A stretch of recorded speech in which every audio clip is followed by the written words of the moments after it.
सबका साथ सबका विकास या अमीरों का साथ गरीबों का विनाश। देश की संपत्ति पर 1% का कब्जा, क्या यही है नया भारत? सवाल सत्ता से। 50% जनता के पास सिर्फ 3% संपत्ति, यही है असली समाजवाद। 60% संपत्ति पर अमीरों का कब्जा। 2012 से 2021 तक का खेल, अमीरों की अमीरी बढ़ी और गरीबों की गरीबी। शीतकालीन सत्र के दौरान आम आदमी पार्टी के नेता और सुल्तानपुर से सांसद संजय सिंह ने संसद में अपने भाषण से सत्ता पक्ष को कटघरे में खड़ा कर दिया। अपने आक्रामक और तर्कसंगत अंदाज में संजय सिंह ने सत्ता पक्ष को जमकर घेरा और विपक्ष की ओर से सटीक सवाल उठाए।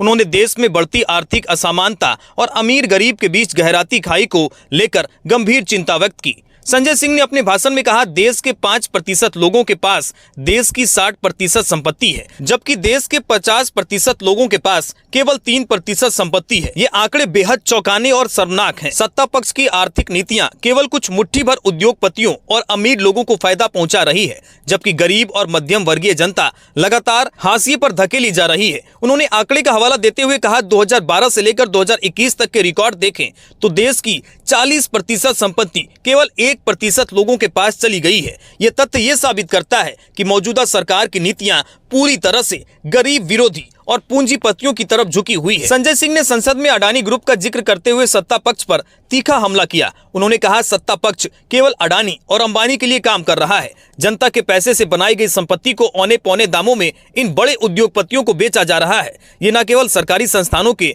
निजीकरण का मामला है, बल्कि ये देश के संसाधनों को कुछ मुट्ठी भर लोगों को सौंपने की साजिश है। उन्होंने सत्ता पक्ष को अडानी का दलाल तक कह दिया और जोर देकर कहा, यह सरकार जनता के विकास के बजाय अमीरों को और अमीर बनाने में लगी हुई है। संजय सिंह ने अपनी बातों को आगे बढ़ाते हुए कहा कि मौजूदा सरकार की नीतियां गैर बराबरी को बढ़ावा दे रही है। उन्होंने कहा, देश में अमीर और गरीब के बीच की खाई दिन ब दिन बढ़ती जा रही है। सत्ता पक्ष ने सबका साथ सबका विकास का नारा दिया था, लेकिन हकीकत में ये नारा केवल कागजों तक सीमित रह गया है। सबका विकास तो दूर, गरीबों के पास जो थोड़ा बहुत था वो भी उनसे छीन लिया गया है। संजय सिंह ने सत्ता पक्ष की विचारधारा पर भी सवाल उठाए। उन्होंने कहा, यह सत्ता पक्ष अपने आप को समाजवादी कहती है, उनकी नीतियां अमीरों का पक्ष लेती है। गरीबों के लिए कोई ठोस कदम नहीं उठाए गए, चाहे रोजगार का मामला हो, स्वास्थ्य सुविधाओं का मामला हो या शिक्षा का। हर जगह गरीब और वंचित तबके के लोगों को नजरअंदाज किया गया। मौजूदा आर्थिक असमानता के कारण समाज में कई तरह की समस्याएं जन्म ले रही है। उन्होंने कहा, जब 50% लोगों के पास देश की